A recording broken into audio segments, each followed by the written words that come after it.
شاہ صاحب پچھلے 16 ماہ چاہے پی ڈی ایم کی حکومت ہو جس میں آپ باقاعدہ طور پر حکومت کا حصہ تھے، یا یہ حکومت ہو جس میں آپ حکومت کا حصہ تو نہیں لیکن آپ اتحادی ہیں اور حکومت آپ ہی کی وجہ سے قائم ہے، اس میں مسلسل عدالتی محاذ آرائی، عدالت کانٹروورشل بن رہی ہے. اس میں حکومت اپنے اوپر کوئی ذمہ داری لے گی یا کسی اور پر ذمہ داری ڈالے گی؟ یہ ایشوز ہیں اور بہت سیریس ایشوز ہیں. ایسا نہیں ہونا چاہیے. جس طرح لیٹر آئے ہیں عدالتوں سے، یہ چیزیں جو ہیں یہ بالکل ہی نامناسب ہیں، اور ان کی جس طرح بھی کورٹ میں کیس چل بھی رہا ہے، اور حکومت ظاہر ہے بری الذمہ تو نہیں ہو سکتی ان ساری چیزوں سے، اور ان کو اپنا رول ادا کرنا چاہیے. اور میرے خیال میں وہ اس پہ سیریس ہیں، اور پرائم منسٹر صاحب، اور وہ اس پہ ضرور آپ دیکھیں گے کچھ دنوں میں جو چیزیں سامنے آئیں گی. اسحاق ڈار صاحب کو ڈپٹی وزیر اعظم تعینات کیا گیا ہے.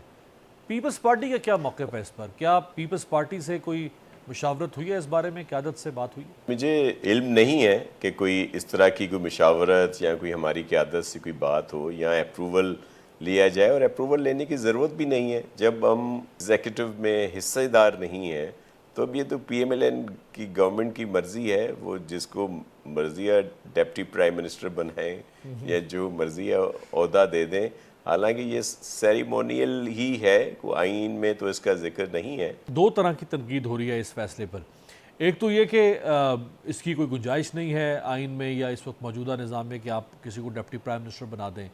دوسرا یہ کہ اگر بنانا ہی تھا، کوئی ایسی ضرورت پیش آئی گئی تھی تو اور بھی کسی کو بنایا جا سکتا تھا. نواز شریف صاحب کے صمدی کو ہی کیوں بنایا گیا ہے؟ اسحاق ڈار صاحب کا جو ہے ایک اہم رول رہا ہے پی ایم ایل این کے ساتھ. صمدی کہہ لیں، وہ تو ریلیشن شپ اپنی جگہ پہ، لیکن ویسے بھی وہ ان کے بڑے سینئر پولیٹیکلی طور پر ان کے ساتھ رہے ہیں اور بہت سارے مختلف عہدوں پہ وہ رہے ہیں. تو اب یہ ان کی بات ہے. ویسے جو لوگ جس طرح کہہ رہے ہیں کہ یہ تو اس طرح ہوتا ہے کہ کسی اور جو الائیز ہوں یا جو کولیشن میں ہوں یا جو ان کے ساتھ ہوں، ان کو کسی کو اٹیک کرنے کے لیے یا یہ اس طرح کی چیزیں کی جاتی ہیں. مولانا فضل الرحمان صاحب 9 مئی کو اپنا اگلا لائحہ عمل دینے جا رہے ہیں. اب 9 مئی کی ایک اپنی اب تو سگنیفیکنس بھی ہے پاکستان میں، دیکھیں کب تک رہتی ہے، لیکن فی الحال تو ہے. مولانا صاحب اپنا لانگ مارچ شروع کر رہے ہیں یا احتجاج شروع کر رہے ہیں. 6 جماعتی اتحاد پی ٹی آئی کے ساتھ وہ علیحدہ سے کام کر رہا ہے. یہ کوئی خطرہ ہے حکومت کے لیے؟ دیکھیں،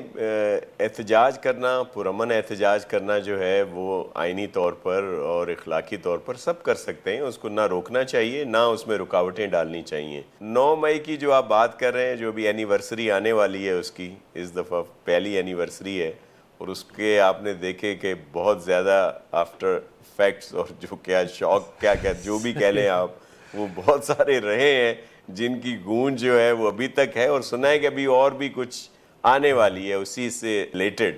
تو مولانا صاحب جو ہیں وہ جہاں دیدہ انسان ہیں اور سینئر پولیٹیشین ہیں. میں ذاتی طور پر ان کی بہت عزت کرتا ہوں.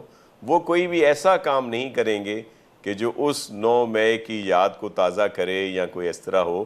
9 مئی کو بھلا دینا چاہیے. اور اب جو 8 فروری کو جو رزلٹ آیا تھا، میں تو پی ٹی آئی کے دوستوں سے بھی کہتا ہوں کہ آپ اس کو لے کے آگے بڑھیں اور مثبت چیزیں سامنے آنی چاہیے جو ملک کے لیے بہتر ہوں. 9 مئی کو بھلا دینا چاہیے.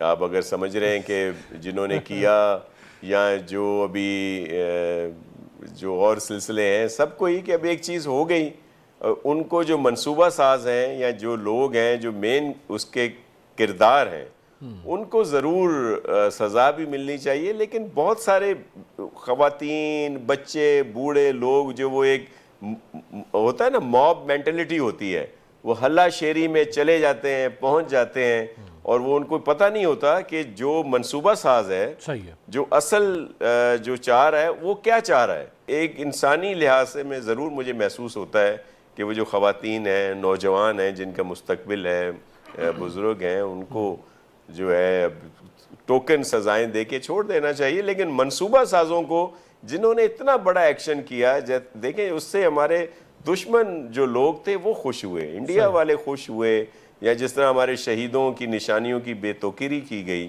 اور وہ سارا کچھ جو تھا، تو اس منصوبہ سازوں کو تو نہیں چھوڑنا چاہیے. آپ نے فرمایا کہ اگر کوئی پرامن احتجاج کرنا چاہتا ہے، جیسے میں نے مولانا صاحب کا سوال کیا، تو اس کو حق ہے اور اس کو اجازت ملنی چاہیے. لیکن تحریک انصاف ابھی کراچی میں جلسہ کرنا چاہتی تھی. آپ کی حکومت کے جو ایڈوکیٹ جنرل برانچ ہے انہوں نے آ کے کہا کہ جی سیکیورٹی کے حالات ٹھیک نہیں ہیں، اور پولیس نے رپورٹ دیا کہ جی سیکیورٹی کے حالات ٹھیک نہیں ہیں. یہ تو بڑا بلینکٹ نہیں سر مل گیا وہ حکومتوں کے پاس جواز کے سیکیورٹی کے حالات ٹھیک نہیں ہیں؟ اس وقت حالات ہیں آپ کے سامنے ہیں کہ کس طرح کئی جگہوں پہ حملے ہوتے ہیں، سوسائڈ یا اٹیک ہو رہے ہیں، دیگر چیزیں ہو رہی ہیں. تو بڑے شہروں میں اور اس طرح بڑے خدشات ہوتے ہیں، بڑے اندیشے ہوتے ہیں. اور یہ جو ہماری لا انفورسمنٹ ایجنسیز کہہ لیں یا جو ہماری طرح کی ایجنسیز ہیں، ان کے پاس بہت ساری اس طرح کی انفارمیشنز ہوتی ہیں. ابھی اس وقت پی ٹی آئی پورے سندھ میں ان کا ٹرین مارچ ہے، جی ہر جگہ جا کے وہ اپنا احتجاج کر رہے ہیں، اور ہم کسی نے نہیں روکا. سندھ گورنمنٹ تو ان کو نہیں روک رہی. اور حلیم عادل شیخ صاحب جو ان کے صوبائی صدر ہیں، یا میرے خیال میں شعیب شاہین صاحب بھی مجھے نظر آئے ہیں وہ بھی میڈیا ساتھ پہ، ہیں، سوشل میڈیا پہ، نیشنل میڈیا پہ. تو وہ ہر جگہ پہ جا رہے ہیں، انہیں تو ہم نے کہیں رکاوٹ نہیں دی. تو پیپلز پارٹی کبھی بھی اس طرح کی چیزوں میں رکاوٹ نہیں بنتی. جو یہ اگر پرامن ان کا احتجاج جاری رہے گا، ان کو ہر لحاظ سے اجازت ہوگی. ابھی اپریل میں بھٹو صاحب کی برسی کے اوپر گڑھی خدا بخش میں بڑا جلسہ پیپلز پارٹی نے کیا. زرداری صاحب ملک کے صدر وہاں پہ موجود تھے، باقی شخصیات بھی، چیف منسٹر موجود تھے وہاں پہ. تو اتنا بڑا پروفائل کے لوگ تو نہیں آنے تھے پی ٹی آئی کے جلسے میں، ان کو اتنا تو سیکیورٹی تھریٹ نہیں ہونا تھا. ایک مسلسل ٹرینڈ نظر آ رہا ہے نا کہ جہاں پی ٹی آئی نے جلسہ کرنا ہوتا ہے وہاں سیکیورٹی خراب ہو جاتی. ایسا نہیں ہونا چاہیے، اجازت ہونی چاہیے. لیکن آپ کو یاد ہوگا کہ ہماری بھی وہ ڈیٹ چینج ہوئی تھی. ہمارا وہ جلسہ 4 اپریل کو نہیں ہوا تھا، ہمارا وہ جلسہ جا کے 14 اپریل کو ہوا تھا. تو اس طرح کی اگر کوئی بھی بات سامنے آتی ہے تو اس میں احتیاط ضرور کرنی چاہیے، کیونکہ ہمارے لیے پولیٹیکلی طور پر کسی چیز کو اجاگر کرنے کی بجائے کہ انسان کی زندگی کا زیادہ خیال ہونا چاہیے، اس کو زیادہ ہمیں اہمیت ہونی چاہیے صحیح. کہ وہ جتنا بھی اس کو ہم لوگ پروٹیکٹ کر سکیں، بچا سکیں.